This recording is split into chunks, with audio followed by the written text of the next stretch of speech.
waatahay waxaan ku guda jirnaa barnaamijka salaamaha ciidul fidriga oo idinkaga imaanaya magaalada Mombasa ee dalka Kenya waxaadna nagala socotaan Saydabu Media adigoo ku bilaaba magacaaga halkan ayaad ka salaamaysaa magacaygu waa Cabdulqaadir Umar halkan waxaan ka salaamayaa asxaabteyda qaraabadeyda xigtadeyda dhammaan ummadda Soomaaliyeed waxaan leeyahay iyo ummadda Islaamka kullu caam wa antum bil khayr sanadkiisa dambe ilaahay bashbash barwaaqan uu gaarsiiyo ku soo dhaw barnaamijka salaamaha ciida waa ku dhaw waa ku maasanta sida quruxda maanta farxadda u cidna magacaaga magaceedu waxa la Axmed Nuur yaa ka salaamaysaa halkan dhamaan waxa ka sameeyaa family-geeda iyo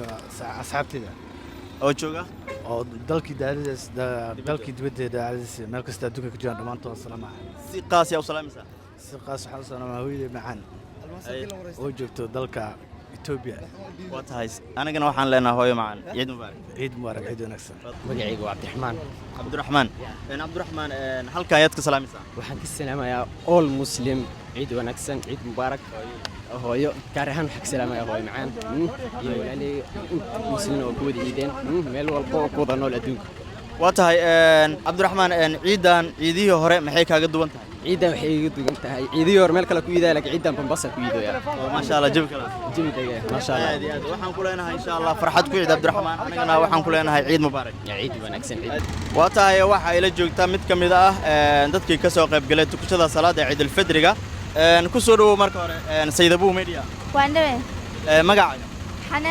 Xanaan halka ayaad ka salaamaysaa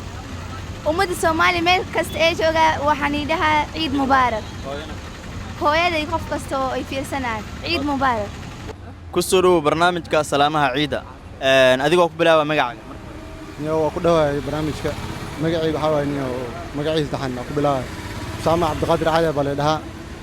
ciid wanaagsan ma ku leeyahay wada xitaa meeshaan waxaan ka salaamayaa asxaabteyda dhammaan muslimiinta dhan qaasatan waxaan meeshaan ka salaamayaa walaashii iyo family-kayga kulli dhammaantood waan salaamayaa iyo muslimiinta dhan waxaan leeyahay ciid wanaagsan ciid العافية insha Allah waa maasanta